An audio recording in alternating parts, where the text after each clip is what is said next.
and gentlemen, boys and girls, welcome to the Park of Donington in the town of Donington. This is the ESR, RWB, and Tugas mid-engine duel round 4 GP of the park. I am highly unprofessional, and with me as always is the man who lives in the land of confusion in a home by the sea with his invisible touch, Michael Max. Whoa! So I'm Mike Rutherford? Maybe. Or am I Tony Banks? Which way are we going for here? I think you are Enrique Estrada. Ooh, I don't know about that. I don't know if that would fit the Genesis theme. Land of Confusion, by the way, favorite Genesis song. It's the one that led me down that rabbit hole. Oh, that's the one that they covered after the Served. Incorrect. I think there's another band that's also done a cover of it, but I don't. Oh, I'm not off the top of my head recalling. Also, big fan of No Son of Mine and The Knife. That's probably my three favorites. Probably my three favorites. There was a professional poker player named Martin de Kneef, and he went by the nickname The Knife. I mean, that one feels very, very, very obvious. It's kind of like Kaspari going by the nickname Ziggy. It's just kind of obvious. That doesn't make any sense. His last name is Zigomanis. So Ziggy. Well, sure, but shouldn't he be Ghosty Boy? Why would he be Ghosty Boy? He's not that pale. Casper the Friendly Ghost? Although I'm pretty sure if I have any friend that goes by Ghosty Boy, is actually a guy I know named Casper who is albino as crap. He is pale as hell. Parents give no fucks. I like it. Yeah. It's also pretty funny because he knows, I've told you stories of the Ramsey, aka the super racist guy I know who's obsessed with racial purity. Oh, yeah. He worships Casper because Casper is very, very white. Very nice.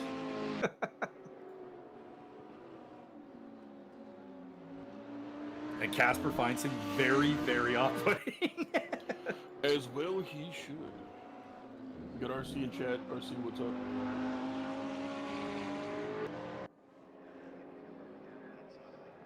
All right, where are we today? What track is this again? Donington. Didn't you hear Donington? any of my intro? I did. I was not paying attention because I was making sure all the technical stuff. Oh my god, I work and I slave for at least 8 seconds.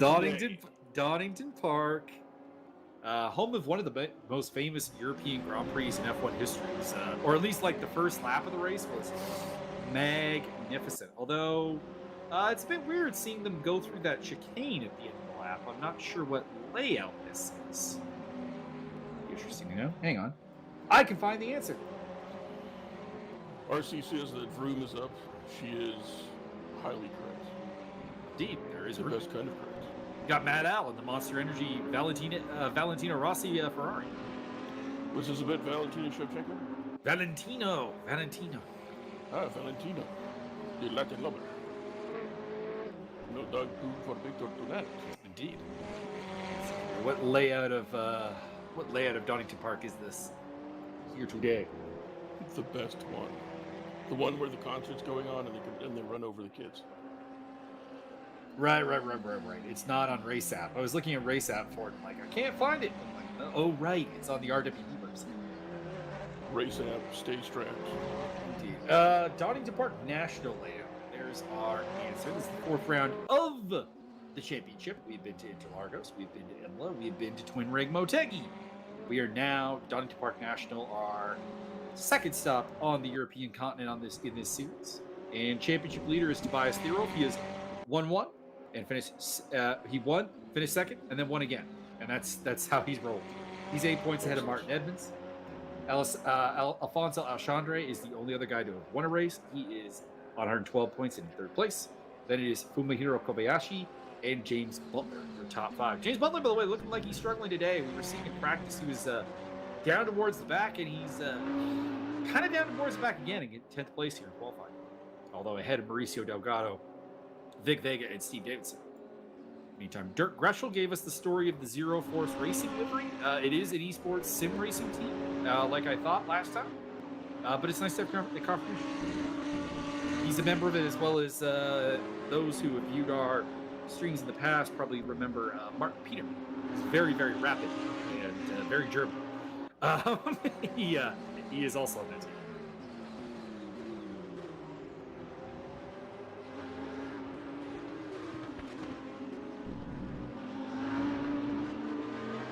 Theorolf on pole right now by 0.263. Oh, big spin. Might be James Butler who spun out there. Ariel Zatoni second, Magic Kazchuk in third, followed by Ben Davis. Go Benji. And then Andrew D, the returning Sean Zulu, Martin Edmonds, Bertrand Barrier, Dirk Greshel, and Mad Al. Your top 10. Your boy Jeb Sparks is down in 13th place, Byron. How does that make you feel? Really? Jeb Sparks would be very disappointed. I have no doubt that he would be, as my favorite carries massive influence. Well, I mean, he's your second favorite, in fairness. I mean, yeah, it's correct. I do enjoy Bubba Sparks more than Fred. No, well, your first favorite is the man of charcuterie, Mauricio Delgado. Also, well, I thought we were speaking specifically of Sparks. Ah. Call it Bubba's Bubbles. Well, I would hope that most of these guys are at least your favorite person with their last names. They're all pretty unique and odd last names. You mean like Al? With the exception of, I guess, maybe James Butler. That's pretty common. Davidson and Butler, I guess, would be the two that are breaking the mold here, being pretty common last names. Speaking of Steve Davidson, here he is going across the line, still in 13th place. Or no, up to 13th, actually. You picked up a spot over Sparks and Vega. James Butler in the very colorful Apt Schaeffler Audi. Another spin. He's had two of those, I think. Hitting that curb a little bit too hard. So Byron, how's your day been? The worst. I slept in pretty late. I woke up, I had a shower, and some jerk off texted me like, "Are we doing commentary in like 5 minutes or not?" I said 15 minutes. I totally forgot we were doing this today. I don't know why. It slips my mind about half the time completely. But here we are. Paul Hendrick X'd up. Surging to the front. Got a good lap going. And he'll be in 11th place as a result. Well, there's only 10 people out there. How do you know? There are 16. I can count. There may be more.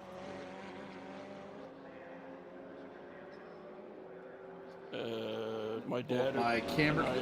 We got a 19 out there, actually. Rene Ermer, Ken Scott, and Josiah Jerome to get to post lap.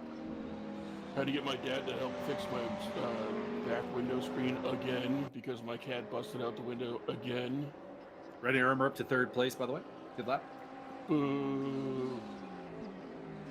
I'm just kidding. So this time we grabbed some PVC quarter round from Home Depot and some finishing nails, and we nailed that sucker down. And by we, I mean he did it, because I couldn't kneel down to do it. I was going to say, this doesn't sound like a task you're actually equipped for. It was a joint adventure, which my dad did most of the menial labor. 90% of the labor. Yeah. That's good. Oh, Vic Vega has left the server. Hopefully he'll be back. No, Victor, bye.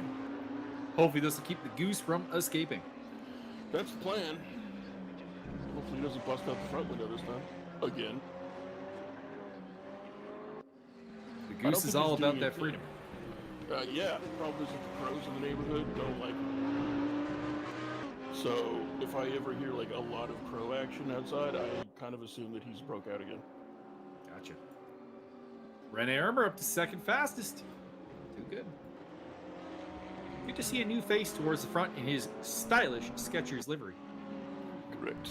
Big spin around at the back there from, I didn't catch who that was. What I can tell you is that since he was wandering around my neighbor's backyard, they think he is a very handsome boy. Oh, they are correct. That's good. Bertrand Barrier up into 3rd quickest. And the DTM, that is the Mike Rockefeller livery. I don't know what the sponsor is. Rockefeller Skank.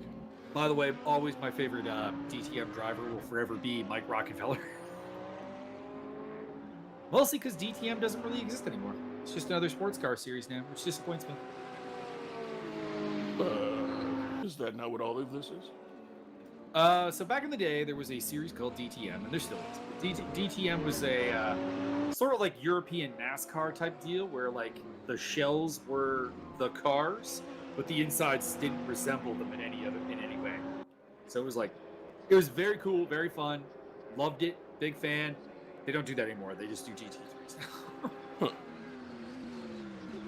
So, and I love GT3s. I love me GT3s. They are probably my favorite cars to watch race. They're the most equal, yet being different. But it lost the uniqueness of the series, because at least when they were doing the old school DTMs, they were their own thing. They were unique. You looked forward to it. Now it's just another GT3 series. Maybe they should go to go-karts and no helmets. So Mike Rockefeller, my favorite, followed by the two Canadians, Bruno Spengler and Robert Wilkins. And Rubens Barrichello. Barrichello never raced in DTM. Or did he? He did not. A couple of ex-F1 drivers did go to DTM after F1. John Alesi, Mika Hakkinen, Ralph Schumacher, David Coulthard, Vitaly Petrov. All come to mind. Heinz-Harald Frentzen also did. And Timo Glock. Timo is that Glock. But what about Kai Car-France? Ooh. You know, Kai Car-France does definitely have the build of a race car driver. I will say that. So if he ever wants to try to transition over, he's got the build. He got the look. He's got the look of a race car driver in a fighting man's body. Gotta go fast. Mauricio Delgado going 13th quickest. Speaking of fighting, you looking forward to any of the fights today? I'm looking forward to Kevin Holland versus 17 Buffalo.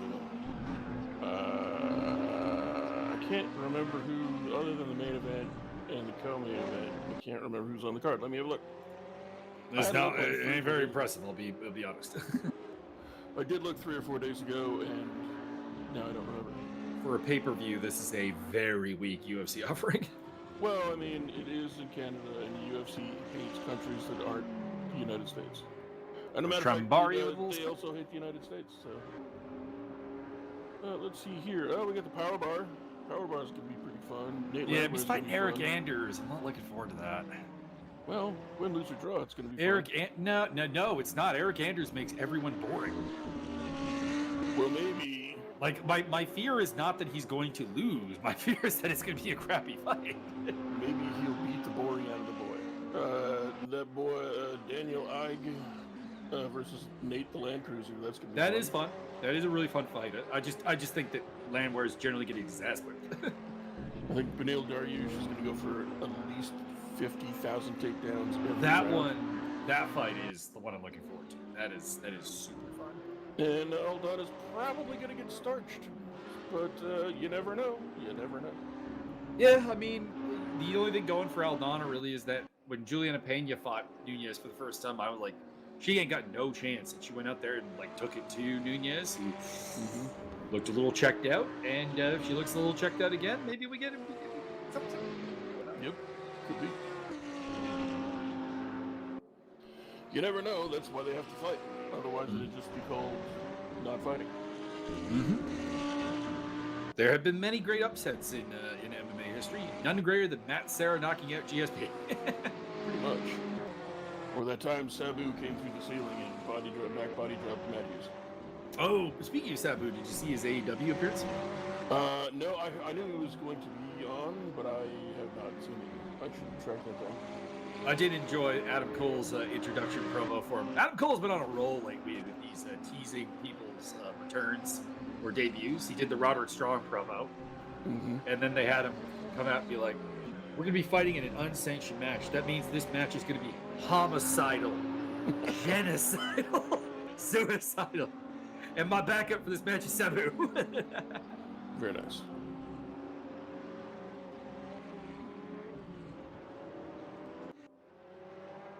He will break your back and make you humble. R.I.P. Iron Sheik. Get out there, Sheiky baby, and start back body dropping all the interstellar and celestial people. Do it. Do it. It'll be great. Oh, the white Audi is driven by Mr. Josiah Drum. So there you go. Wow. Where's he We from? have a name to put to the livery now. I got a name.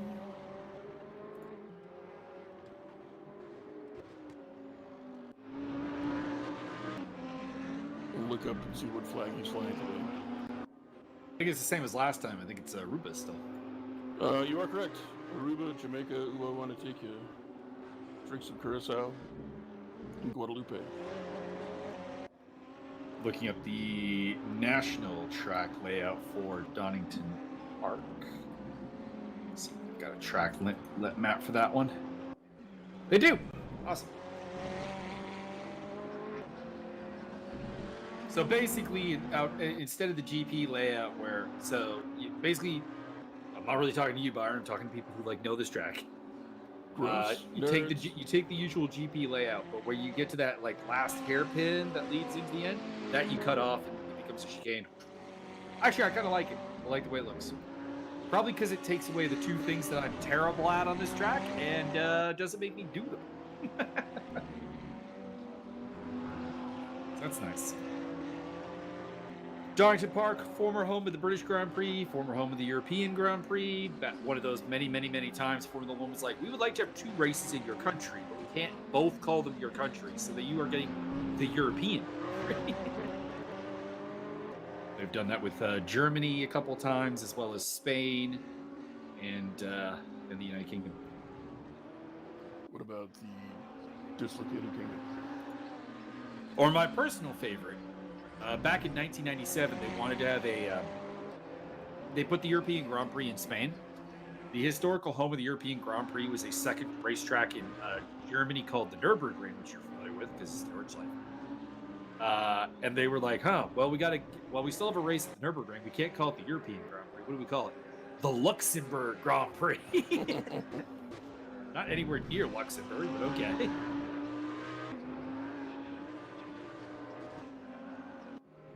It's how Luxembourg has officially hosted a Formula One Grand Prix, even though they have no racetracks. The grandest of pricks. Wait, what?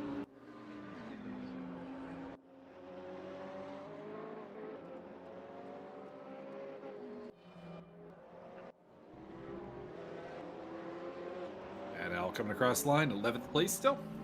Top 10, Thirl, Irmer, Barrier, Zatoni, Greshel, Kazchuk, Davis, Zulu, D, and Edmonds. Man, Martin's not on the base today. He's within a second of pole and everything, but he's got in 10th place. It's turbolist. It's not good news for him because he usually does not come through the field because that involves tire management. And he's not good at that. Scott Nick! I love Scott Nick's livery. I like the lizard. Is it sponsored by Sobeys? It's sponsored by Bastic, looks like. Spastic. That Bastic. tracks. Bastic. B. That tracks. He's all spastic. Or Bostic. Pardon me. Bostic is a no. I have no idea what Bostic is. Let's find out.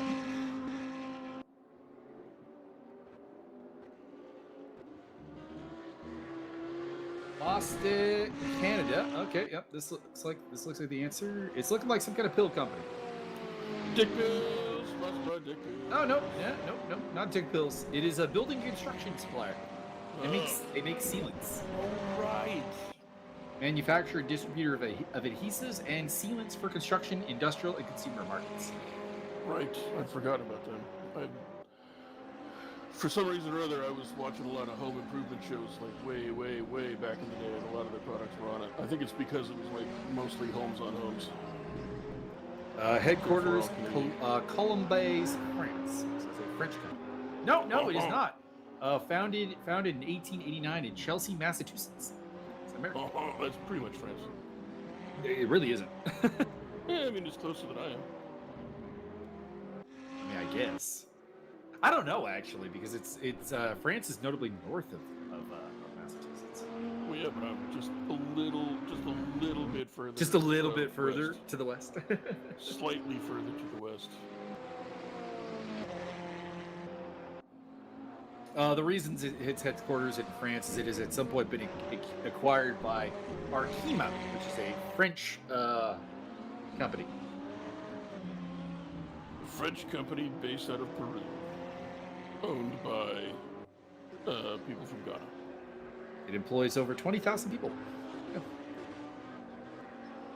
But how many slots? They are a manufacturer of specialty materials, adhesives, advanced materials, and coatings. Thank you for joining us in this rabbit hole. Next, we look at Man Truck. I feel like we've already looked at Man Truck. There's not much more to say on the title, honestly. Man Truck. That's one of those ones that, like, you see the title, it gets you interested, but you're not, like, asking questions. Like, it's very clear. Raul Valoria on track, trying to get a lap time in here. We are at 21 cars. Still no lap times from Raul Valoria, Josiah Jerome, or Ken Scott. Vic Vega is back, but he has lost his lap time, so he's going to get that back. Speaking of which, there he is. In the first sector in the WeatherTech car. I know what they do. I know WeatherTech. They make milkshakes. By the way, the third sector, incredibly short on this track. Just saying. No, WeatherTech makes, weatherproofing, like, car material and stuff. They're the sponsors of the GT Championship in the United States, and they were also a customer of one of the companies I worked for back in the day. Doing credit analysis for them. Does the WeatherTech race get rained out a lot? Because that would be very funny. No, because WeatherTech's main race is Laguna Seca, which is in the middle of the desert. Rain is not normally a problem. Well played. Well played. The WeatherTech 5000 brought to you in the middle of nowhere. There's no weather here. We're just going to change it to the tech race. I mean, one would think that with all that sand blowing around, it actually is challenging for them to weatherproof the cars. Nah. Just got to put a leaf blower on the front. Sir, have you ever felt the downforce of these cars? They don't need no leaf blower at the front. I ain't got run over by one yet. There's a lot of air coming off these cars, just saying.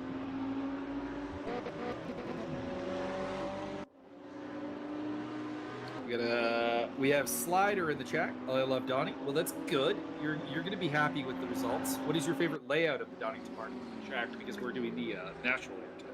Actually, I think he's talking about Donnie Wahlberg. I mean, also a fine answer. Although, isn't that spelled with an IE? I couldn't tell. I've seen Donnie Wahlberg's name spelled a lot of times. I'm pretty sure it's got the IE at the end. Could be. All I know is that Carwood Licton is a fine man. His finest role, yes. I enjoyed him in Saw 2, I will say that. Didn't overly enjoy the movie, but Donnie Wahlberg, I thought, does a great job in it. I have never bothered to watch any of the Saw movies. Watch the first one, it's good, and then stop. All I know is that it kept coming out. It's like that in Hostel. Now, well, I am a big fan of Saw number. I am a big fan of Saw number 8 because they cast somebody who instantly will get me interested at all times. Callum Keith Rennie. Very nice.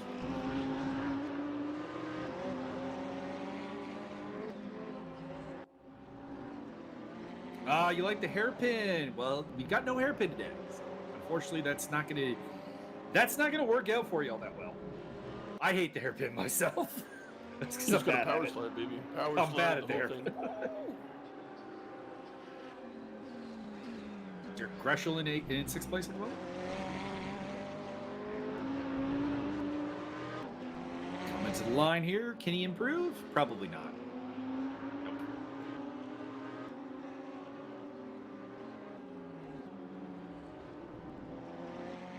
Antonio Costa has joined the server, so we're up to 22. Josiah Jerome up into 3rd place. Mm-hmm. He got the lap together. So still looking for times from Raul Valoria, Ken Scott, and Antonio Costa. They're all in the pit lane right now, so time is running out for them. to get that 20th spot at the very least. Big Vega coming across the line there, unable to improve his time. One of the car guy Ferraris was off the track there. That's either Mauricio Delgado or Andrew D. So you got car guys, and you got man truck.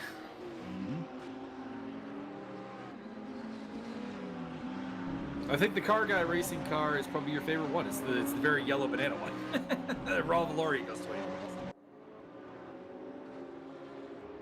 I'll point it out next time it's on screen. I do like Jello. There's the BWT Pink Panther. Heading down the track, Adam Komorowski. Oh, we lost somebody from the server. We lost whoever had not posted a lap. Oh, there we go. Antonio Costa was the one we lost. He's back. Yeah, we lost Costa, it looks like. So he'll probably not get a lap time in. Komorowski probably won't. Ken Scott probably won't. So 23 cars, but only 20 times posted.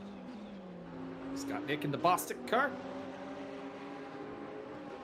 Trying to climb up through the field a little bit here. He's currently in 19th place. Comes across the line. Should have a little bit of an improvement here. Maybe get Vic Vega. Nope. Still 19th quickest. Although that was, in fact, his fastest lap. 1:06.587. 4.359. Byron, should I fill all the Gronk tag people in the Discord with dread by posting that picture of the Chicago Fireball team I sent you? Yes. That's fucked up. Oh, I didn't create that team. I swear that's what Baseball Stars 2 has for their team. Sure. It is. It is. I always remember as a kid, me and my friend Patrick could not beat the Chicago Fireballs. I think I know why now. Mike's self-harming tendencies come to the front, sabotages his own league against himself. Now, in fairness, they're in the other conference, so we don't have to beat them to get the championship. If we face them, it will be in the championship games. And by that point, we will be so roidy magooed that they won't be even. That's the hope. That's the hope, because they won't, like, on the bright side, if I haven't started a franchise with them, I may do that tonight just to see how much money they have. I imagine they have no development funds. Because I imagine, like, several of those players are going to be demanding, like, $50 million a season. Could be. So I imagine their payroll will be completely used up. Whereas ours, we have $50 million in development funds for the season. So, hey. Very nice. We'll have quite a bit. I've been running just like a sim every game franchise mode just to see if there's anything that I need to be aware of about like what happens. And also I wanted to experiment with the morale stuff. And yeah, no, we get updates. We probably get the ability to do a player development every like second game. So it'll be good. Oh, that's pretty good. Yeah. We should improve quite rapidly. Is what I'm getting at. Watch out for low-flying aircraft. Adam Komorowski trying to get a lap time. This will be his last chance. So hang on. I'm going to overrule the auto director. You're going to ride with him.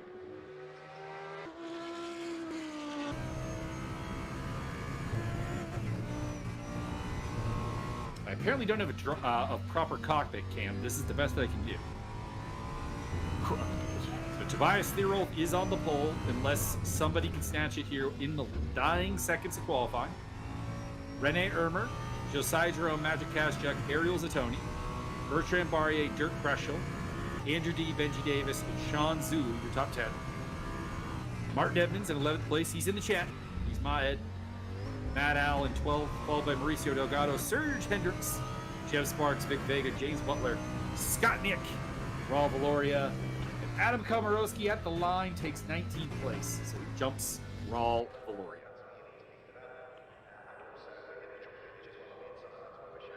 Okay. No lap times, by the way, from Steve Davidson. Oh, Steve must have lost connection from the server and not been able to put up a lap time. That sucks. Be nice if it'd be nice if the game would save the lap times, because I do feel very bad for him. He'll start from 21st place. Ken Scott and Antonio Costa also no lap times, but they, to my recollection, I don't think they ever had lap times. Just lap spaces.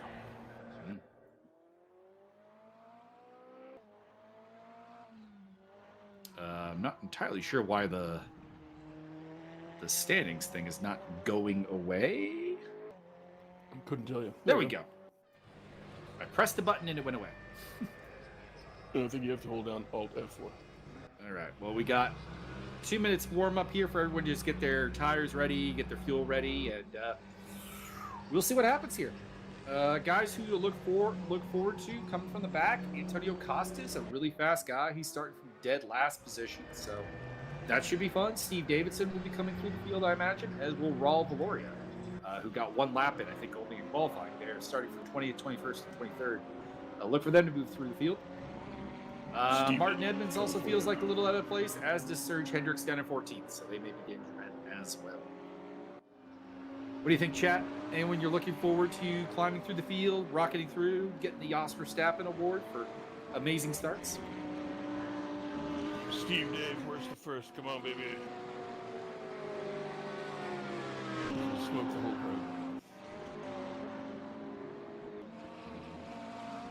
crowd. RC is going with her ESR Academy rival, James Butler, to move through the field.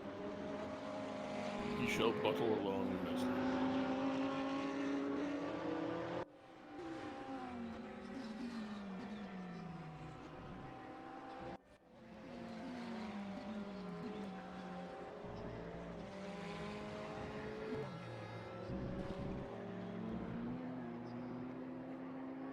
You can have more than one rival. Not limited to one. You can only have one arch nemesis. Yes, one arch nemesis, but many rivals. Many rivals. I have one arch nemesis in racing, but many rivals. And all of them are Rubens Barrichello in a mask. I mean, you know who my arch nemesis is, that's for sure. That would be Paul Rickman. The clap. It's not really I don't know. It's like having a fight with a teenager. You're just going to kick his ass. No, It's not not really. even He sport. wasn't a slow driver. He's just a dick. Correct.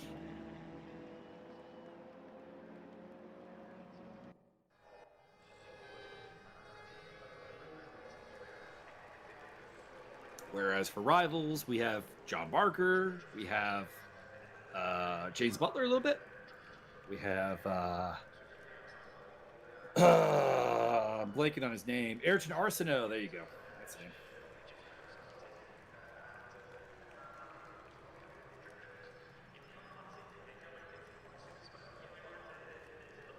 And the racer known Would only you as believe back in the Esteban. day, I actually had a rivalry with Josiah Jerome. Then he got good. Yeah? He got good quick.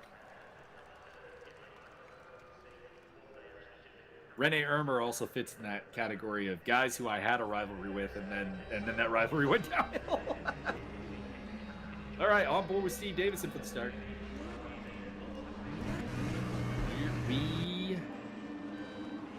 go. And we are off. There was a stewarding warning there, so I wonder if someone dropped the start. We'll see if anybody takes a drive-through. Josiah Jerome on the outside of Tobias Thierolf at the start, looking to make his way around, but Thierolf got the inside line. He'll retain the lead. Also, Josiah getting a little bit rough there on the curbs, and that will cost him second place to the red Ferrari of Magic Kazchuk. Fourth place for Rene Ermer. Fifth place for Ariel Zatoni, followed by Dirk Greshel, Benji Davis, Bertrand Barria. Oh, that is James Butler off. Adam Komorowski also off the track in the Pink Panther car. Rounding off the top 10, we've got Edmonds and Dean. Sean Zulu has fallen down to 11th place, so not a good start for him. Mauricio Delgado, Matt Al, Vic Vega. Your big climber is Antonio Costa. He is up 5 positions to 18th place from the dead last. Big fallers are Butler and Komorowski, who are now at the back. Perhaps. There's the car guy cars, by the way. The Andrew D and Mauricio Delgado in the yellow Ferrari. Ferraris, I should say. So like And somebody is going for a drive-through. It is... I can't tell because it's not praying the name out. It'll be whoever's in last place shortly. Oh no, it's Josiah Jerome! Womp womp. Josiah jumped the start and he'll find himself in 22nd position. That is... Well, let's see what that we is do. not good. Kid's pretty fast. Let's see what happens. There's Antonio Costa, who's been quietly making his way through the field. He's up 6 spots to 17th place in the Red Bull Ferrari. It's actually one of the better Red Bull liveries, in my opinion. Looks very nice. Bertrand Barrier dropping to 7th. Not a good start. Oh, Dirk Greshel. Zero Force car is off.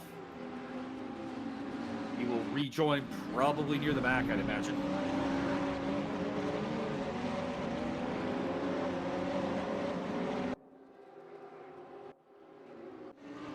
Thierolf leading by a second over Kazchuk. Irmer in close proximity, followed by Zatoni Davis and Barrier. Side-by-side action, Jebs Sparks. Oh my God. Edging out Vic Vega for 13th place.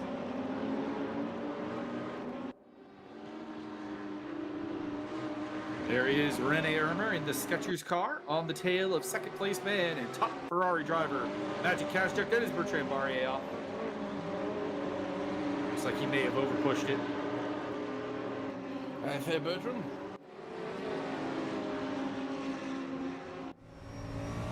On board with Sean Zulu. Oh, we've lost Jeb Sparks. We're down to 22 cars.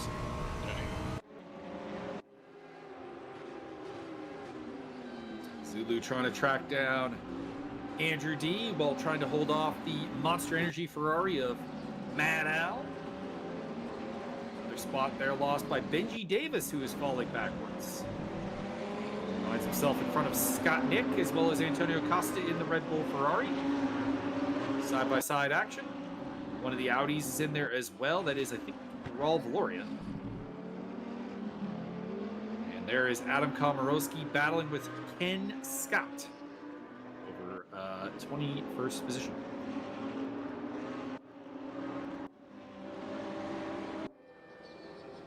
So it does look like Sparks parked it. I was wondering if he had had technical difficulties as one of the BWT Pink Panther car recovering there from and off. Still running in 21st position. Well, see if they were actually behind pushing the behind gas pedal instead of running them. Benji Davis. What's up? Benji's in the pits for a pit stop. Interesting. Must have something wrong with the car. Komorowski trying to get around Ken Scott. And he will. Oh no! The BioCircle car smashes into the BWT car. I would not be surprised if that ends up in front of the stewards for this round. Always snitching people out, man. It's up to them to report it. There is no snitching. Hey, what the hell is that? That is Josiah Jerome having a spin. What is going on with that kid? A couple of cars have lost in that corner, so there must be some off balancing going on through there. By the way, Scott Nick making up another spot there, overtaking Steve Davidson, and that opens up the door for Dirk Greshel as well. Also, there is Bertrand Barrier. So Greshel and Barrier are very out of place. They should be charging back through this field. So should maybe James Butler. They're generally faster. Antonio Costa may... Nope, he's in the pits. So he's not retired. Interesting.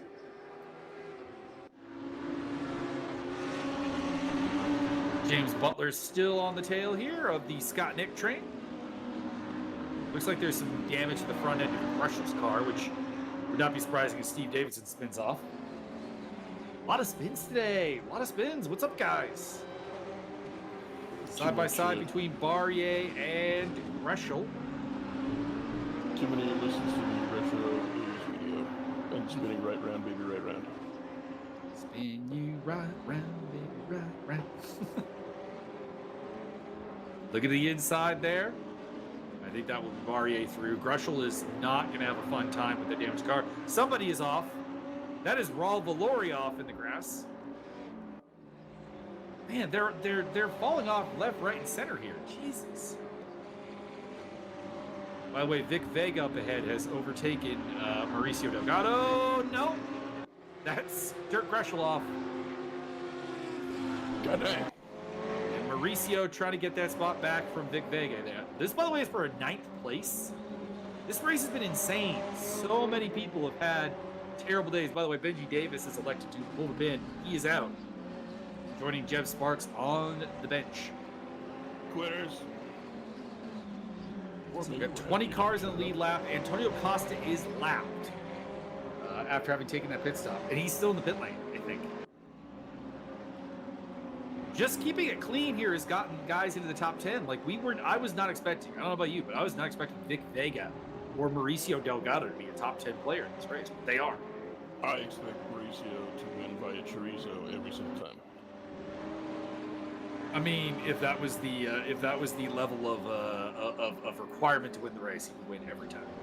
You push the button, it sprays wine all over somebody's car, and then he just skates on by. Wins by deploying the cheese shell. Indeed. Put cheese all over the tires. That's how he beats Martin. Antonio Costa has rejoined the race. He's a lap down, but he is going to charge on.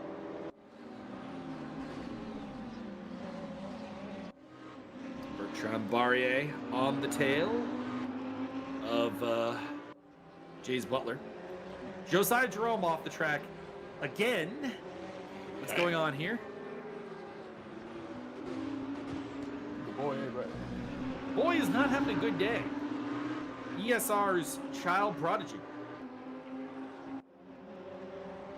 is not doing too well today. One of our two child prodigies.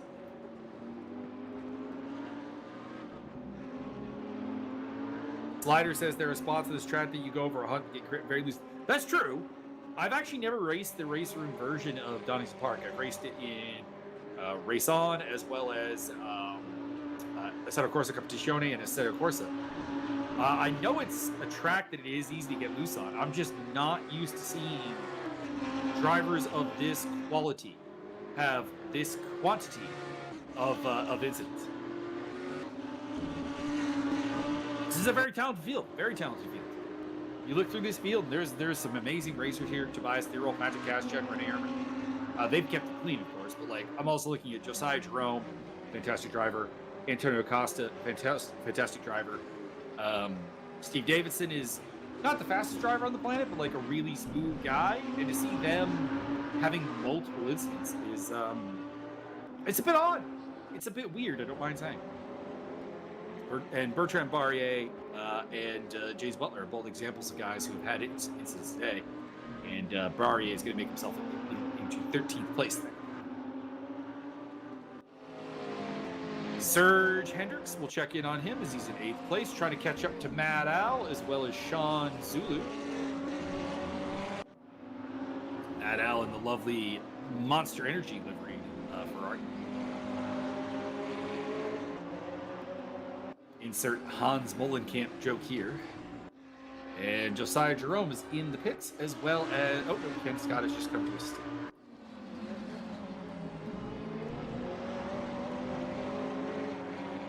I'm just not used to seeing this number of accidents out on track. I'm well used to it because all I watch is Tugas. Well, that's true. Oh, Mauricio! In the wall. Something's wrong with that car. No. Something is terminally wrong with his car. Yeah, dang. I think there's And the background there is Scott Nick with a spin. Little netcode issue we got going on here. Gotta be a netcode issue, yeah. See if he snaps back to reality here at any point. Oops, there goes gravity. No, it seems like he's just off the track. Something is broken on that car. Interesting. Power steering. Gone.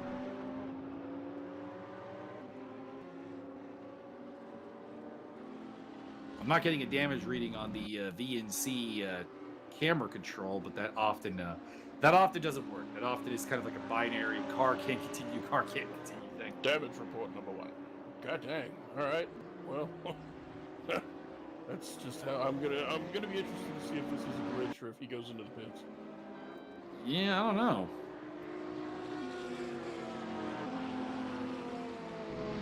Got to be netcode. The only other explanation would be like a broken like axle.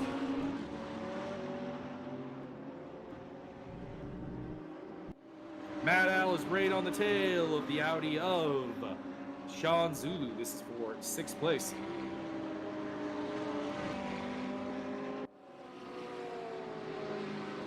Andrew D, by the way, has dropped back to 10th place. Not sure what the deal with that is. Dirk Breschel's on the tail of Steve Davidson. Looking to make back up into 13th place. Both of these guys have been in the wars.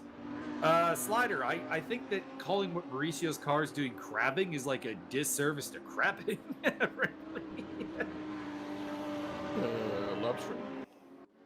Andrew D appears to have decided to explore the avenues of the center of the earth.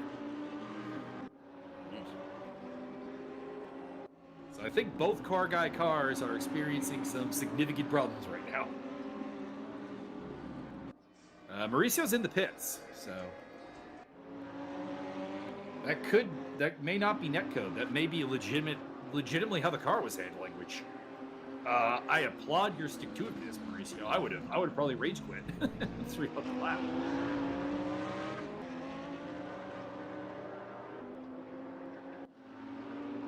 Dirk Breschel still on the tail of Steve Davidson. Ariel Zatoni is off the track, trying to recover in the safest manner possible.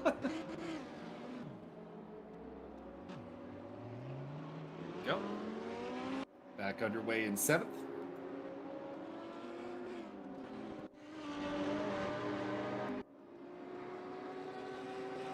And Breschel continue. Oh, Zatoni's off again. It's going. Oh. I think he just really wants to move along.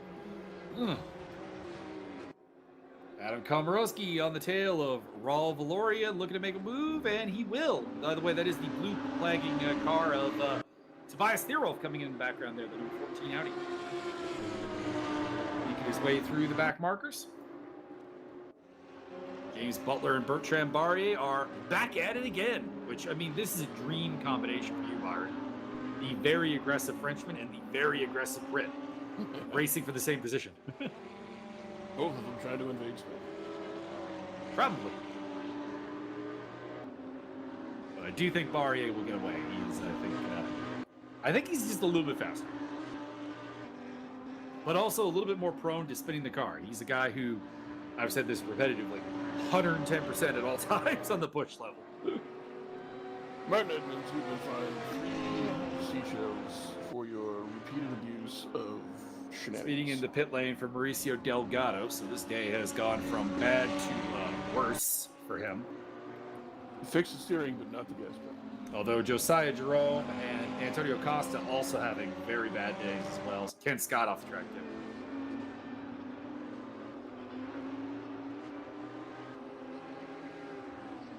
Ken Scott's been lapped, Delgado's been lapped, Costa's been lapped, Jerome's been lapped.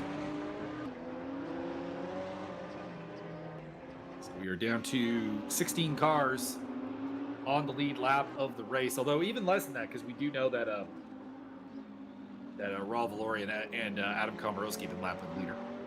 So he's lapped up to 15th place. I think Scott Nick is still on the lead lap proper. By God, it's Mike Stockdale's music. Whoop, Steve Dave. God dang, Steve Dave. Mad Al still on the tail of Sean Zulu. This battle is now for 5th place. These two guys have just simply kept on the track and been rewarded heavily with points right now. Martin Edmonds is another one of those who's just kind of stayed on the track and is up into 4th place in the WeatherTech Ferrari. This is a bit of a tortoise and the hare scenario.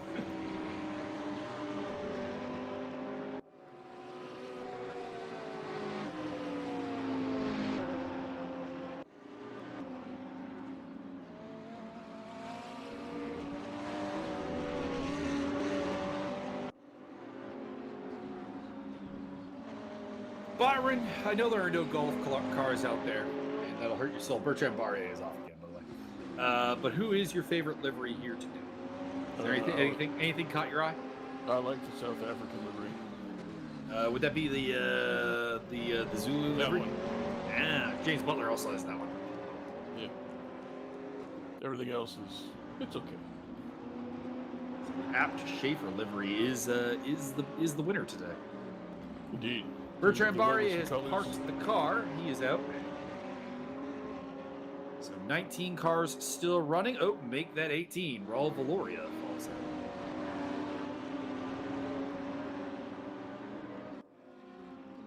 Ken Scott is getting overtaken there by Antonio Costa. Looked like he was getting out of the way of Scott Nick coming through on a lap. And Costa just pounced.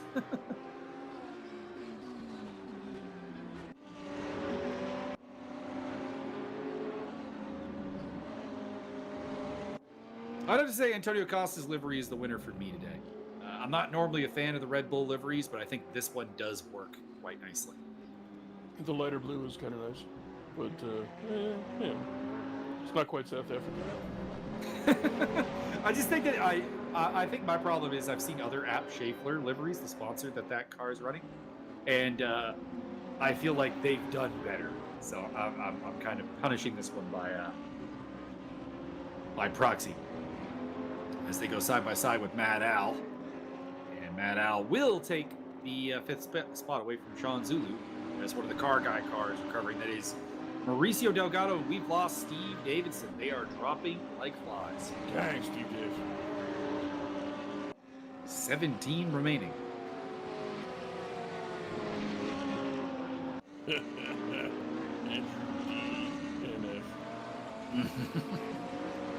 I mean, in fairness, I don't think he had a say in that one because I believe his car is tunneling towards the center of the earth right now. Correct. I suspect this is one of those Andrew D's internet failures, which he does have a fair bit of them. Andrew, if I may be so bold, maybe check to see what the family is doing internet-wise and just kick them off for a little bit. Strangle them. Just temporarily. That was Ken Scott getting out of the way. His car looks like it is crabbing a fair bit. Because Andrew D's internet has a tendency to do this, and I can't really think of why it would be, because as far as I know, he lives in a relatively urbanized area of Canada and should have access to quality internet. Yeah, well, but Canada has only got one internet provider, and the government mandates that we've got to pay several $1,000s. We got 3. Sure. Rogers, Bell, and Cogeco. Which are all owned by Coca-Cola and Disney. They are not. They're not. They're actually not intertwined.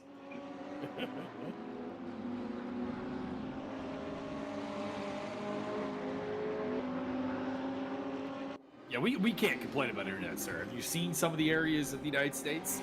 Oh, yeah. Like, they really have no options. Or we could be from Argentina, where our internet uses a different set of protocols to everybody else's internet, and we wonder why it sucks.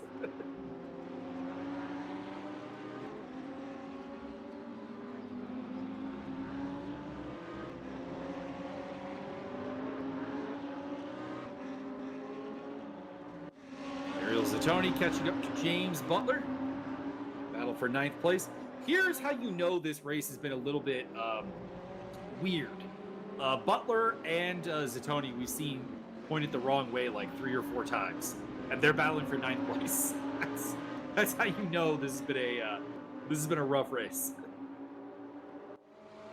Speaking of which, Adam Komorowski off the track and making a recovery there in the BWT Audi. I think everybody should have got the mudder tires. Probably put the chains on for this race. Seems like.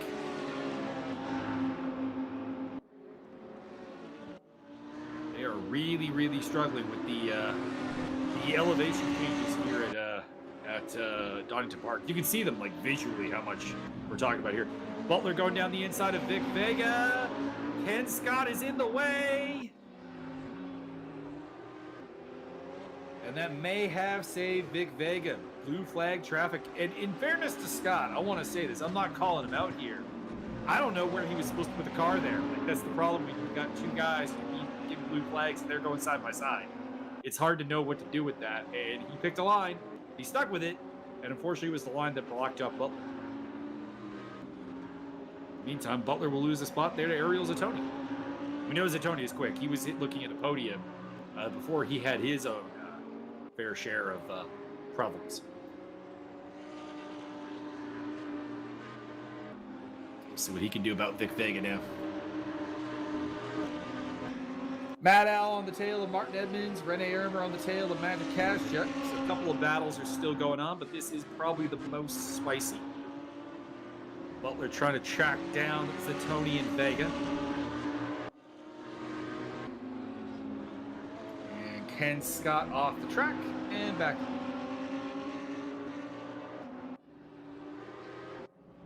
Haven't checked in on the battle for second place in a while. It's been going pretty much the whole race. Rene Ermer trailing Magic Kaschuk.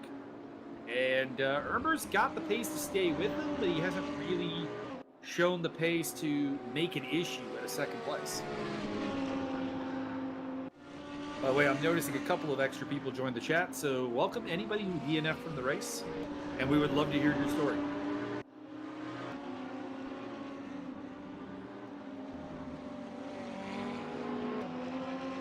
Rene Ermer trying to cut down Kaschuk, Matt Al trying to help down Martin Edmonds, Ariel Zatoni trying to hunt down Vic Vega, but they're all still in the hunting phase right now. I have a story. Okay. So we were at the nursery picking up plants and stuff a couple weeks back with my parents and all. Mm-hmm. And they had these wild ornamental flowers. It's basically like a one stalk shooting up in the air and this softball-sized purple flower. Okay. Like shaped like it's big spherical purple flower. I'm like, that's really weird. Look at the tag, and it's they called it something weird like purple sensation.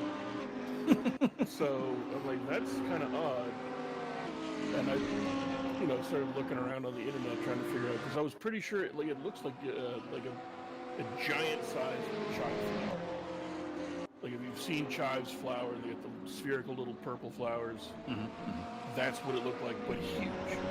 Okay. I'm like, I would have to assume that they're part of the onion family, just like chives and garlic and stuff. And I was right, they are. They're essentially just weird onions. They're known as Persian onions, aka Dutch garlic. Okay. Which is weird. Like, are the Dutch so confused they don't know what garlic is, or are the I'm a Persians little bit confused by the Dutch garlic thing, because it's not even like the Dutch had Persian colonies in it. It's a bit weird. It's just, I don't know why those. Usually when something is called a Dutch something, it's usually from Indonesia, most likely. Dutch baby. Or South Africa. Anyway, so this stuff apparently is native to the Middle East.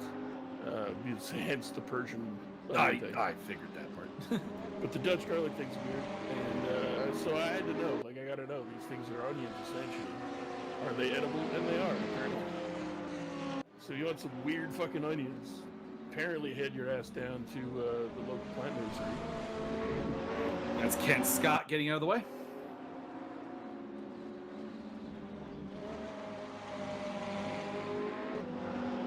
Ariel Zatoni, by the way, did catch him past Vic Vega. I missed that. My apologies.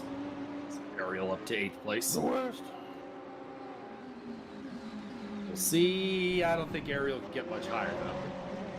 He's 6 seconds behind Serge Hendricks, who, by the way, I don't think we've shown on camera at all, and he's made his way up to 7th place from 14th on the grid. Your big climber today is Antonio Costa, still at +9. Started 23rd, and he's up to 14th position.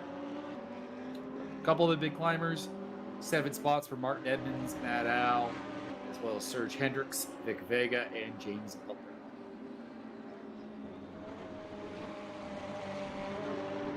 As you can see on your screen there now.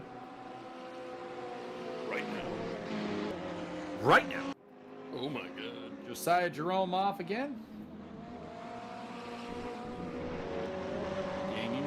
Regaining it, it looks like. Sean Zulu off, apparently. What's happened to the Zulu? He's dropping down the... Oh, he's out. Sean Zulu's out. What? There he is. Why? Parked it. Well, with that livery, how are you gonna? I don't know. I don't know. And it looks like he didn't have technical problems because he's still in the server. He went off the track while running in 6th place and decided to park it. I cannot co-sign that unless something in real life came up, obviously. You know, wife aggro, kid aggro, whatever. This certainly does happen. That's why you gotta carry a stick. I remember once I was racing an enduro race with Eric and Noel, my two Aussie buddies. Well, Eric's a Kiwi, and at one point, all we hear, we're on webcam with each other to kind of confirm that we're in the car, sort of thing. Noel's driving, so I'm just sitting there chatting with Eric a little bit, and all I hear in the background is Eric's wife yelling at him, and I'm not sure what, and a bucket comes and flies and hits him in the head. And Noel, who sees none of this because he's driving, just goes, wife aggro. I'm like, wife aggro. Oh my God. You forgot to empty the shitter. Whack. It was a little bit cruel. Eric's in his 70s. You shouldn't be hitting him with a bucket. That's uncalled for. I assume the wife is in her 70s too, so I'm impressed by the arm, I guess.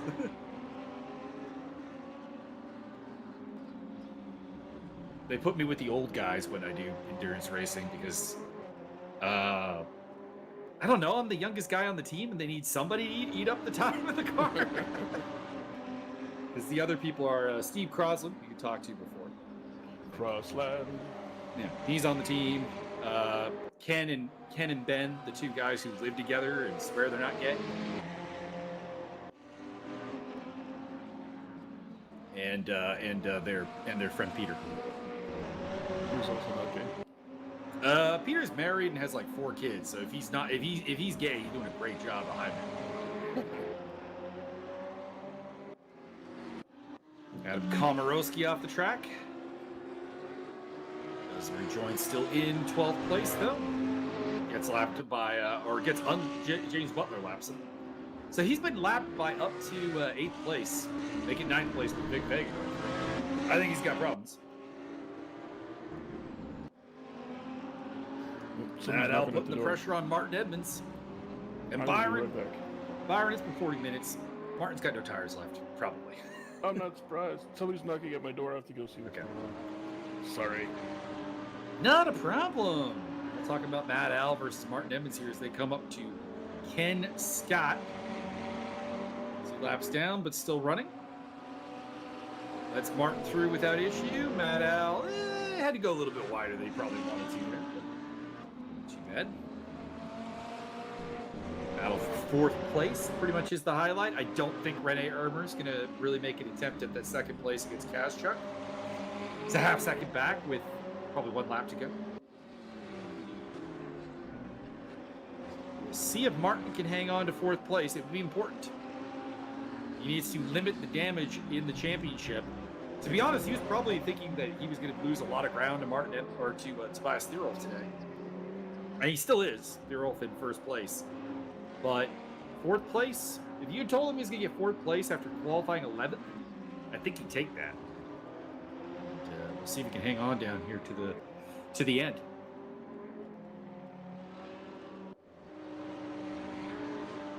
This is the best battle on the track. Vic Vega is within a second of James Butler. He's according to the director tool in the attack zone, but not really.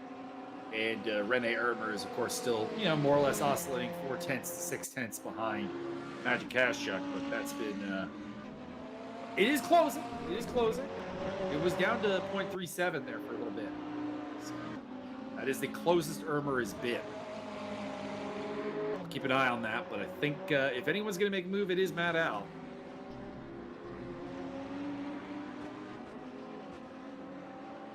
Held off for now, though.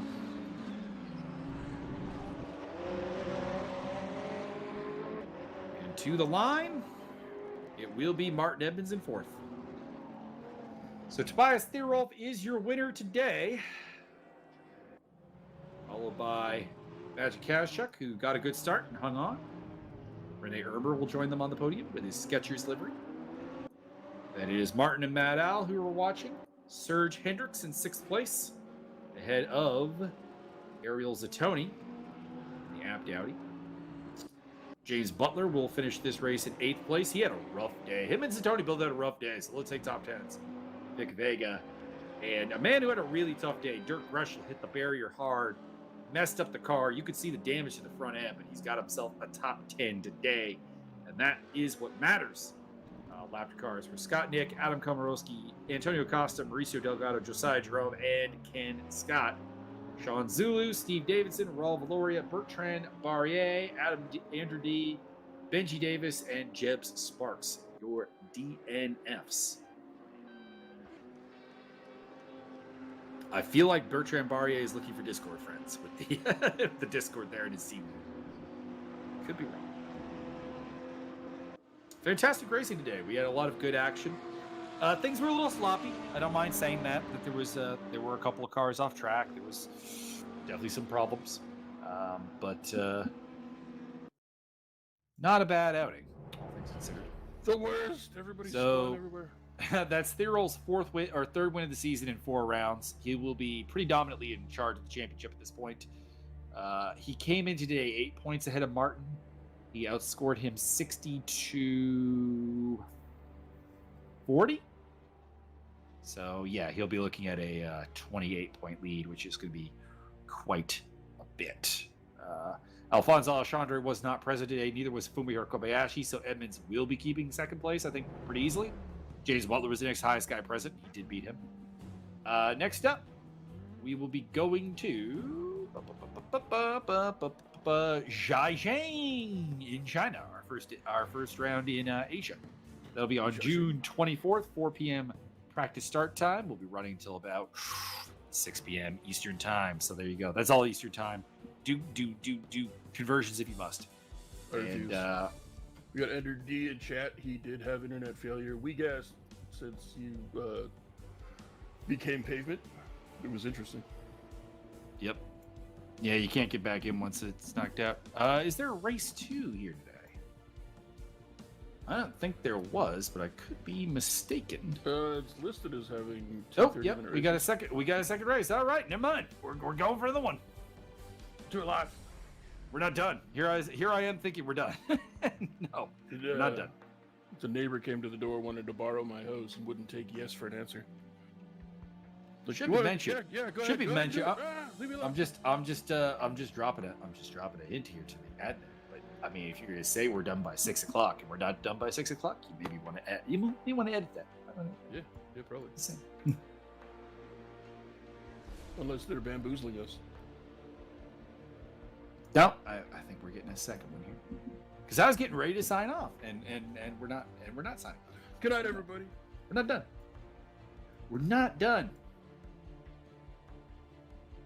Or are we? Should have known that though when we didn't have the mandatory pit stop, because normally this series does have a mandatory pit stop with the 60-minute races. But yeah, this is the first doubleheader we have. There's only 3 doubleheaders on the season by the looks of it. No, only 2. Nagaro would be the only other one. Is that Big Nagaro or Little Nagaro? Little Nagaro. We'll be at 60 minutes for Zhejiang as well as Indianapolis, and 90 minutes in the finale at Bathurst. Oh my God, 90 minutes! These guys got to be in bed. That's not responsible. Saw a pretty good sports call for the Reds game the other day. Oh, they got that hot ass new rookie Ellie De La Cruz. Mm-hmm. He absolutely crushed a home run. The thing's like he smashes this thing, and the announcer's like, "That ball had a family." Yes, get him. I love it. I love it.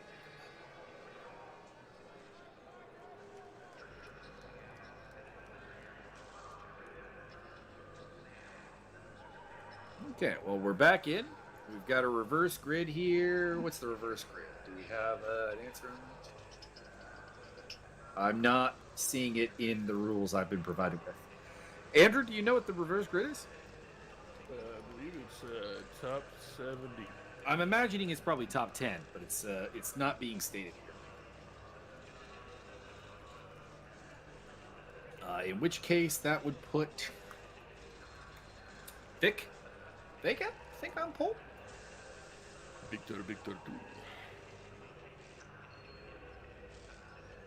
Pardon me. Would be Dirk Greshel. If it is top 10, it'd be Greshel, Vega, Butler, Zatoni, Hendricks. It's right there. Maddow. Number 10 on your screen, number 10 in your hearts, number 10 in your program. Well, he said, I think 10. Do you think? I think 10. Andrew D thinks 10, but neither of us seem to really know. Or is he speaking in binary? Well, then it would be top 3. I think there's a point in doing that. Defeat your... Pardon me, top 2. Argument. 1-1 would be 3. 3-3 would be what?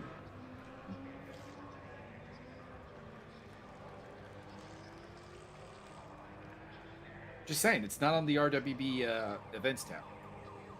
It's all ones and zeros. I thought I saw a 2. Well, we are going to find out. Be able to tell you based on who is starting on pole position here, how much reverse grade happened. Josiah Jerome to the front. Don't think it'd be Josiah. That'd have to go really far down. It's top 23 reverse grade. Well, then pole position would go to somebody who retired from race 1. The first cars. retirement.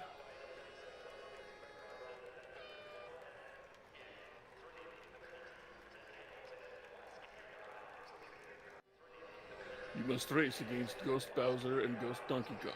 Admittedly, Andrew's fate is one of the reasons why I don't like doing multiple races in race room, because you'll get somebody who has a gets has a technical problem in race 1, and they end up getting double whammied by missing both races, which is a little bit lame.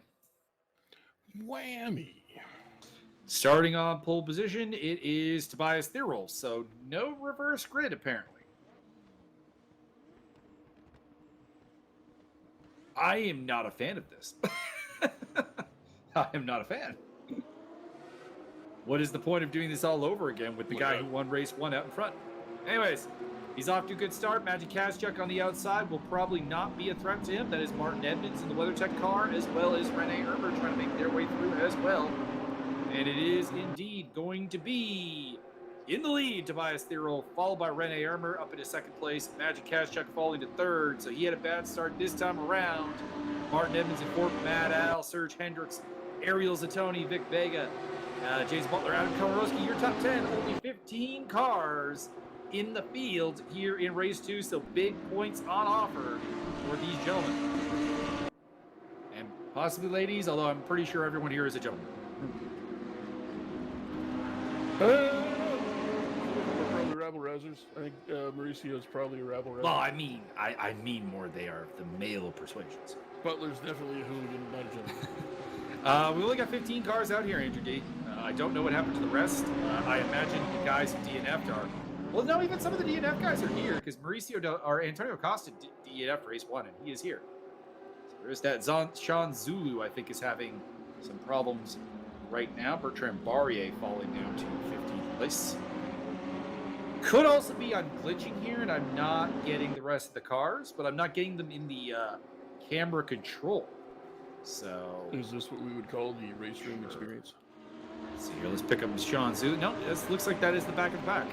Whoa! Big inside move there by Mauricio Delgado. As he, oh no, Mauricio! He clips Bertrand Barrier. Boy Caliente. That is not a good move. Barrier will probably report that, and he will have a case. I believe so. Ralph Valori moving up. So yeah, there are more than 15 cars out here. I don't know what kind of glitch we're getting here today. I apologize to the viewers. This is another reason I dislike the second race. It glitches out the spectator tool. We're compiling all the reasons I don't like multiple races. Sean Zulu on the tail of Scott Nick there. Scott Nick moving to overtake Dirk Greshel, who appears to be having some problems. And Sean Zulu also trying to get through. Car Guy car Mauricio Delgado in that mix as well in 13th place. And a spin-off for Zulu. Car guy, Carl France. There's the man bringing up the rear that we can see Bertrand Barrier overtaking Raul Valoria, who looks very uncomfortable.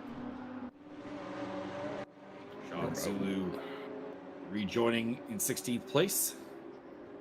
Or 15th place. There is a 16th place car there, though. That's Ken Scott. So yeah, we do have an invisible car scenario going here. I'm sorry to anyone who's below 15th place, but I can't see you on the camera control. My apologies. You're not on the If you're not tower. first, I you're can't 16th. see. I can't see the controls. I think Ricky Bobby said that. Not first or 16th. So, at the very least, I can't see Ken Scott on my control set here. There may be others. Tobias Theerolf in the lead. Rene Airbird second. Magic Kashchuk in third position.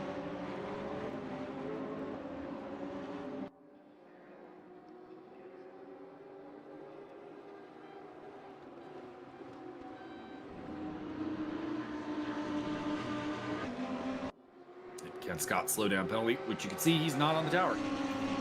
Your big climbers, Bertrand Barrier, is being given 10 spots because I believe it had him in P23 at the start. Josiah Jerome's had a really fun race. He's up in his 7th place, 6th place actually, having displaced James Butler.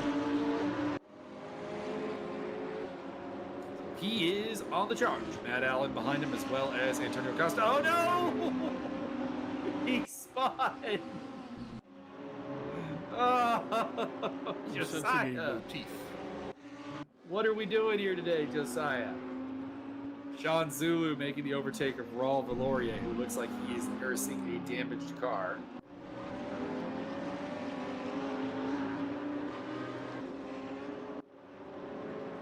Mauricio Delgado in behind Dirk Greschel.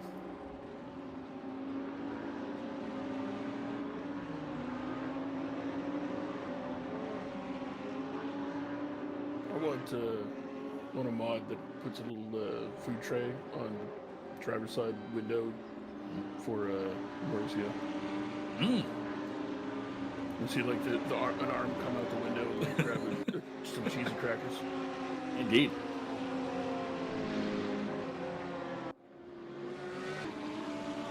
This drink fountain thing for his helmet's filled with Pinot Noir. I'll be fine with it. Sean Zulu appears to have DNF'd the race. Oh, He's again? out again. How dare you disgrace the South African livery, sir? Dirk Greschel trying to get up past Skatnik. Also, the fact that Ken Scott has not overtaken Sean Zulu despite his DNF suggests that he may also be in the race.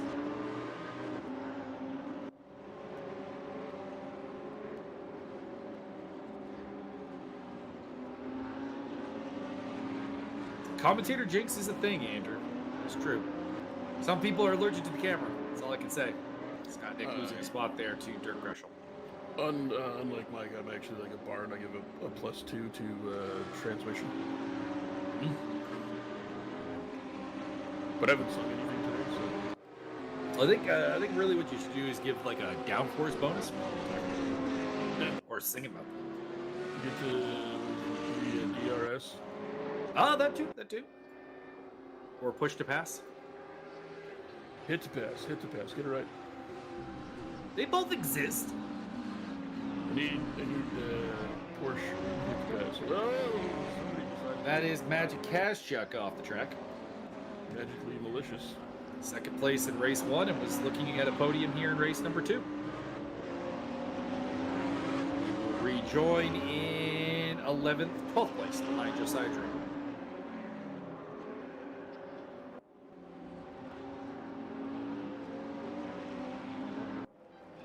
Bertrand Barrier retiring from the race. We're down to 13. Antonio Costa on the tail of James Butler for 5th place. Games builder. He ain't playing. Costa's up 11 spots from his 17th on the grid. I believe, by the way, he says that we had 17 at the start. Based on his, based on my humble mathematics of 11 plus 6 equaling 17.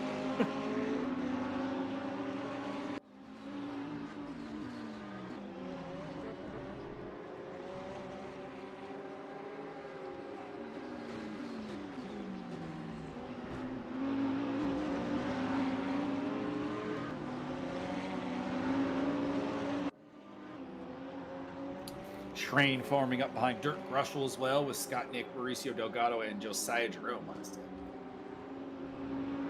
Very, very close.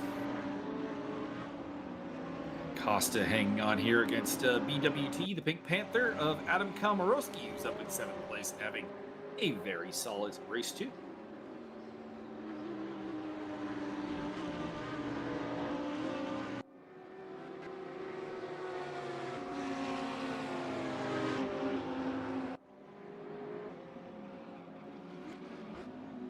Oh, that is Butler off. Off to get another bottle of wine. We'll lose both those spots. Josiah Jerome on the attack. He's got 2 cars stacked up in front of him in the forms of Mauricio Delgado and Scott Nick. Car guy in the Boston car. Defensive line there from Mauricio before returning to the driving line. See if they can make a move here into turn 1, side by side. Josiah v. Mauricio, 2 of our favorite drivers. And that is Josiah through and into 10th place. Bagwell have come up with a new team that should form a new duo, if you will. Okay. It will be called Mauricio Del Scotto. I like it. As for your question there, Andrew, I'm suspecting we started the race with 17 cars by my math. We know we've lost Ken Scott, who's not listed on the tower, and I'm just leaving room for another car to have started the race that we had lost. But yeah, I don't know what's going on with the spectator. It's been doing this a lot lately with second races where it just goofs and the tower doesn't work properly, anyways, which is disappointing. I had not realized that the camera control would even goof up and not even show the car, which is very disappointing because I'm very certain we saw Ken Scott getting penalties, and he is not listed on my camera control nor on the tower. And the Costa train is getting longer. Josiah Jerome and Mauricio Delgado are on the end of it now. Get in line, boys. He is pulling his best Yarno Truly impression. Indeed, I do know. Truly. Do I have to explain the trolley train to you? I can guess. Well, give me your guess. Give me your guess. Man was defensive. There's a little bit more to that. Yarno Truly was a driver who was very, very, very good at one-lap qualifying. So, like, he'd have a really, really fast one-lap performance, and it would just go away in the race. So he'd be very defensive, but also slower than he was in qualifying. So, like, say he qualified in P4, the 3 cars in front of him would, like, get away at the front, and there would be, like, 4th place down to, like, 13th place in the line.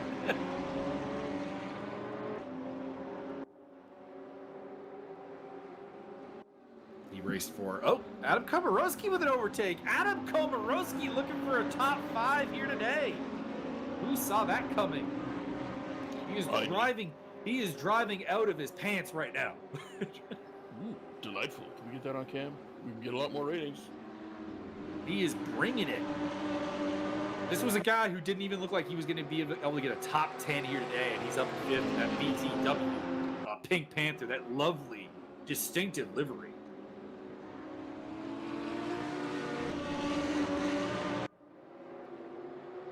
Job is definitely not done. He's got 18 minutes more with Antonio Costa on his tail, James Butler on his tail, Dirk Russell on his tail. Josiah Jerome is a little bit further back with Scott Nick and Mauricio Delgado. But, like, you know, the Costa train might be broken. I'm surprised to see Costa struggling this much. I know he didn't qualify very well, but I chalked that up to just only getting 1 lap in. This guy's been usually has been quite good. But, he may lose a spot here to James Butler. Butler to the inside. has the tighter line around this corner and the next one. Oof, little contact. Costa remains ahead. Butler manages to hang on against Dirk Greshel there. Andrew saying...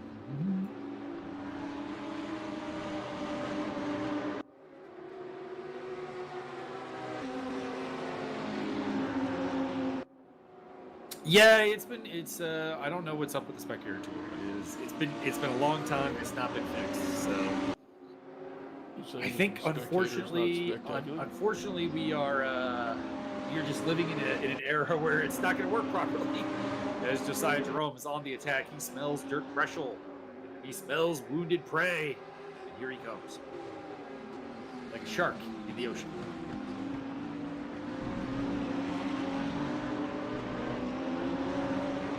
I do believe that this was supposed to be a time race, so that part is correct. Per the webpage, 30-minute race. I just think the only thing they may have messed up was the lack of a reverse grid.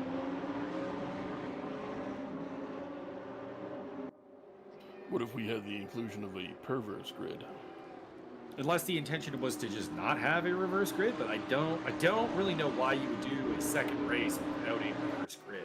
I think usually reverse grid is kind of the idea, the point of the multi-round stuff. It injects a level of intrigue to the race that is not there otherwise. Although this race has been pretty good. Not enough spins. Mostly because of the Costa train, but it now contains Butler, Greshel, Jerome, Nick, Delgado, and now Magic Kazchuk's caught up to the back of it in the red Ferrari. He's looking for a move on Mauricio Delgado for 11th place. They might get it though, as not on Delgado, but Scott Nick makes a big mistake into the chicane. He loses 10th to Delgado, and he may lose 11th to Kazchuk, or 10th to 11th. Goes on the attack against Delgado, side by side, opens the door for Magic Kazchuk, and the Polish Brit is on the move up into 11th place. You know he's got speed. He was second in race 1.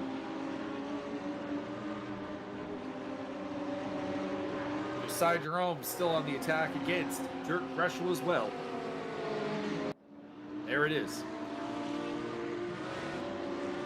Tobias Thero for the meantime, 6+ seconds up ahead of Rene Ermer and in control, looking for a second consecutive win here at Donington. He's not bad at this whole racing job thing. He's not bad at all. He seems pretty okay. It also looks like he'll probably be the starting designated hitter for our Las Vegas Blackjacks. What? I thought that was my job. Now you're the first baseman. I thought that was my job too. Can't do both, sir. I'm a designated first baseman. Who's the backstory for my character is that he was a stay-at-home astronaut, retired, Gotcha. and invented. Is this all just because Tim actually gave his character a backstory? Yeah, I didn't know we were getting creative. My character also invented. I mean, I'm not sure if creative is the word. He basically just made him himself with bad knees. I got bad knees. Well, I mean, they just hurt. Side-by-side action. Kazchuk getting his way. Oh, Josiah Jerome off the track. And dropping back. I can make, I mean, to be fair, make everything fair. I can make everything else backstory. I mean, you can do what you want. You can ask what you want. He was raised in the urban jungles of outer Montana. Ate only bread crust until he was 75 years old. When he I think our DHing spots will mostly be taken up by Tobias Thero and whose name is Tobias Thrustmaster. And Titus Obabatunde, going by Titus Jenkins. Needless to say, Obabatunde was not an option. Babatunde! Did you try those bees for just Babatunde? I did. Wasn't no Babatunde either. Oh fuck. That's Denver's buddy from Nebraska. As Raul Valoria continues to struggle. He is our backup right fielder and backup designator. One of the actors from the elder pimp from the Pimp Scene in Black Dynamite. That's Obabatunde. Yeah, he was very aware of that. He's aware that his name is made fun of a lot. It's just fun that everybody. We were discussing whether his last name probably actually is just probably Babatunde. It's probably just Babatunde. It got translated incorrectly on the paperwork when his family immigrated, perhaps because according to forebears, Babatunde not really a last name. There's just not many of them, but there are a lot of Babatundes. Obabatunde. We went with Titus Jenkins in tribute to Leroy Jenkins. Very nice. Also, Titus is going to make himself a fighter in the sim there. And from our brief discussion, he basically appears to be Rampage Jackson.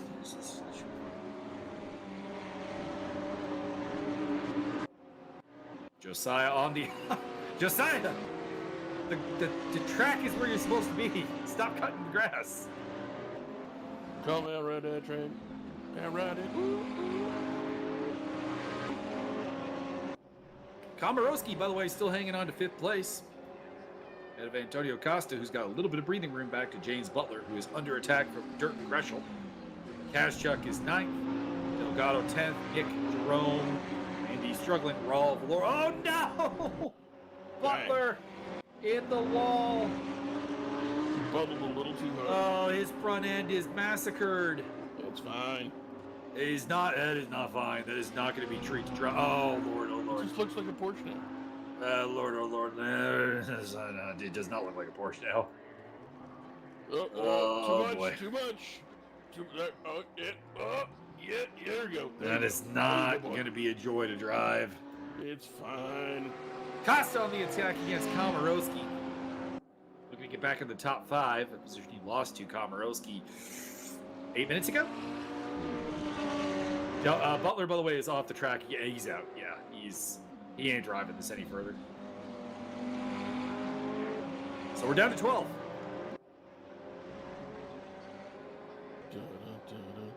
That's more. I mean, that's 11 more than you need, really. I mean, Tobias Thero probably would agree with me.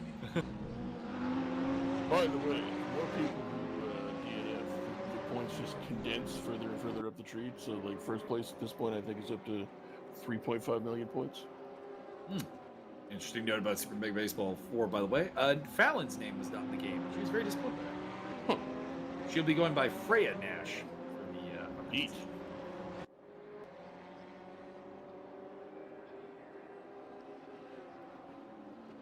There have been some weird names that have been unexpectedly missing from the game, to be honest. As Magic Kazchuk goes. Andrew says Butler got caught up by the little nasties on the curve. I will be filing little nasties away in my brain to refer to children from now on. The little nasties are the little turtle curbs that some places use that really upset the car. Those are children now. I'm fine with you using it for whatever you want to use it for. Keep I'm the just telling you little what it is. nasties away from me. Also, what idiot called it vegetable soup and not corn soup?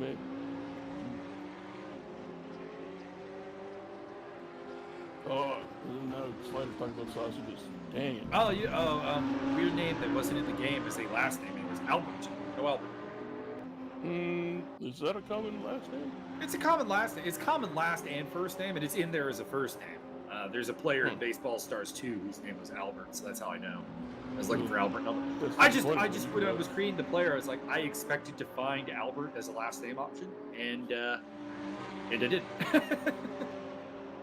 Well, now you can't make Albert, and you probably can't also make Fat Albert. No, I can make Albert Fats though. That's pretty cool. Like Fat Albert. Although the game's generate player of Fats Precious still stands out on that one. Although the was it Super Mega Baseball 2 with the entire cheese team? Oh yeah. The cheese You can team still is do that. great. You can still do it. Let's do that. They're all in there. You got a where is it? It's not Minnesota. Wisconsin. Wisconsin. Yeah, but that's a team from the game, so I'm going to be using the game names. God damn it. I'll put some cheese players on the free agency list and see what happens. Just do like Chicago, where they got 2 teams in the same city. That could work. I mean, it wouldn't be Milwaukee. I mean, the answer would be like having a team in Green Bay and Milwaukee, Well, that'd be pretty cool. The or Madison, Wisconsin. The Green Bay Cheese Faces.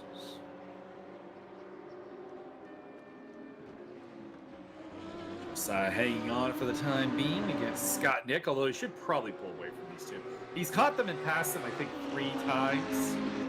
So that hopefully will bring it down.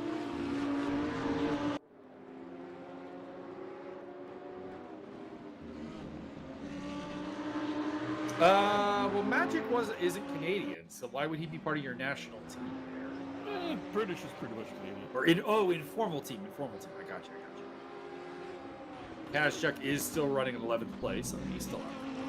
Everybody knows that Britain's just a colony of Canada.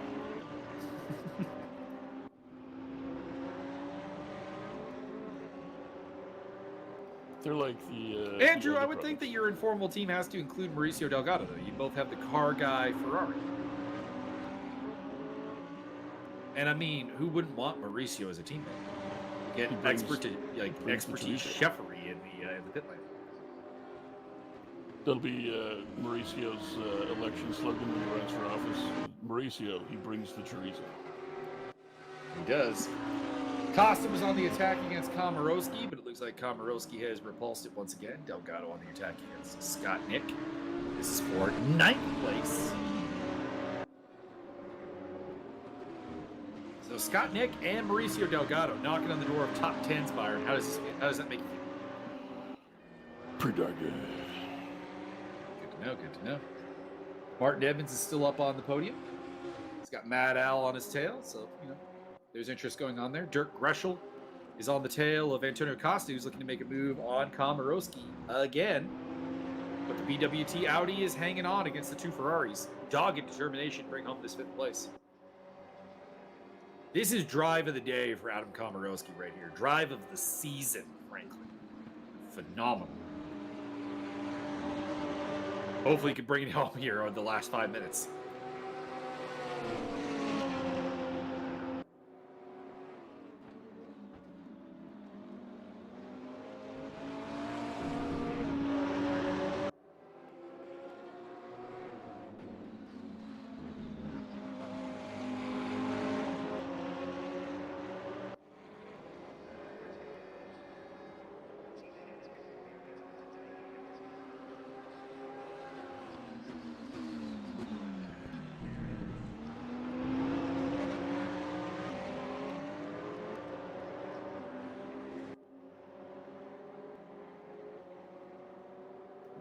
Side-by-side action. Greschel's going for it against Costa. I think Costa will hang on the inside line here through the 2 turns.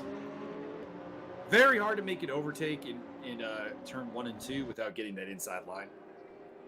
Can be done. Very hard. It's very hard.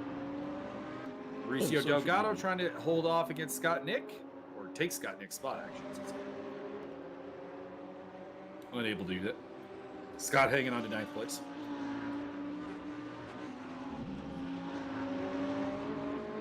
Off the track.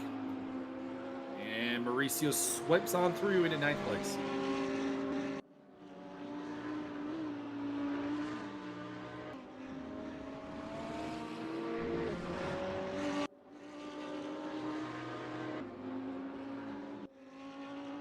Matt All on the tail of Martin Edmonds looking for that podium.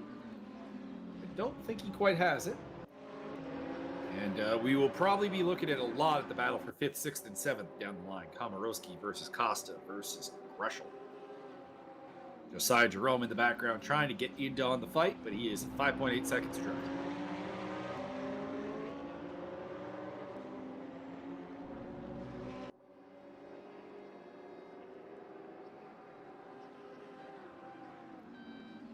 I mean, in fairness with Magic, I don't know if the Canadian pole team works very well without him. The only other person you could include would be like Tomek Was, who is actually a Canadian and Polish extraction. So there you go. But I mean, the real question is, why would we need that team for pole cats? I mean, that would be comparing Thomas to a cat. I'm not really down for that. To pole dancers. I'm not really down for that either. Wow. So negative. Tomic is not very graceful. I've seen him play soccer. What about the pole riders? The pole vaulters? Riders would work, vaulters not so much. Again, can't really jump.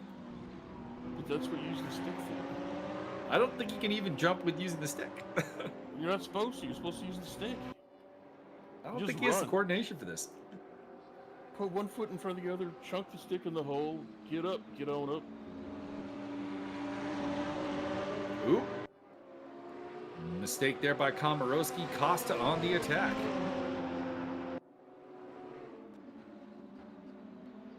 And we'll hang on. But Komorowski is a guy who is driving at 110% right now to try and stay in 5th place. He is under immense pressure from 2 drivers who are, let's just say, a little bit more accomplished.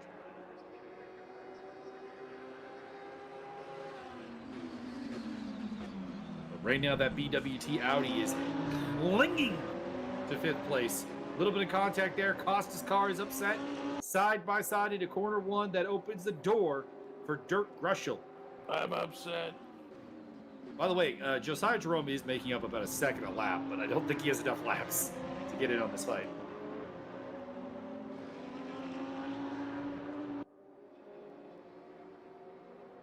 So, that is bold.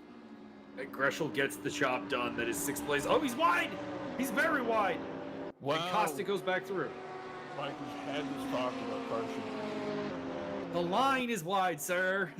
Wow. Also, I mean, Now he's you're driving a blaming Ferrari 488. That's not a very wide car at all. bodywork shaming again. I have seen the Ferrari 488. I've driven the Ferrari 488. It is not a wide car. Is that the one you got stuck in? No, that was the Corvette. No. I did get stuck in the Corvette C7.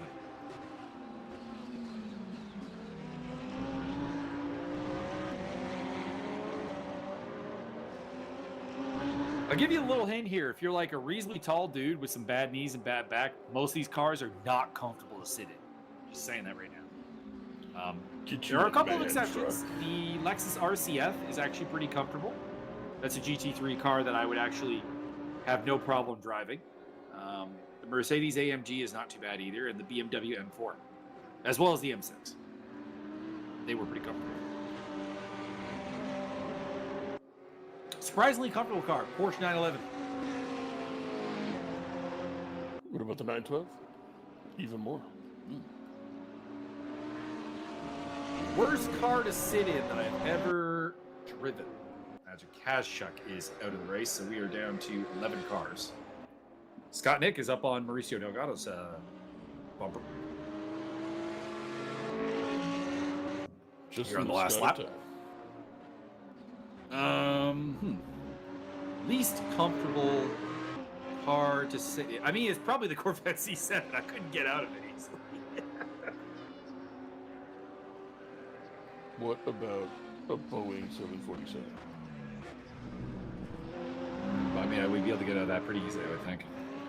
No. Well, Across the line, Mauricio will hang on to 9th place. That is Scott Nick. But your winner today is Tobias Thirol for the 2nd straight race. Red Aramer, 2nd place. Martin Evans will join him on the podium. Matt Allen, 4th place. Adam Komorowski, Antonio Costa, Dirk Russell, Josiah Jerome, Mauricio Delgado, Scott Nick. Magic Kazchuk, despite DNFing the race, finishes 11th ahead of Raul Valoria. By the way, shout out to Raul Valoria for just sticking with it and doing what he could do out there. The car clearly wasn't working very well. And he was 3 laps down, but he was out there still turning those laps and trying to make it work. And he'll get 12th place as a result. We lost James Butler, Bertrand Barrier, Shane Zulu, and Ken Scott over the course of the race. Also down to Ariel Zatoni. So there you go. We had 20 cars at least at the start. We just couldn't see them. Anyways, that is all from this track. Tobias Thirol will be leading the championship coming into Zhejiang, unless he got a ridiculously bad penalty. And Byron, do you have any final thoughts? A tisket, a tasket.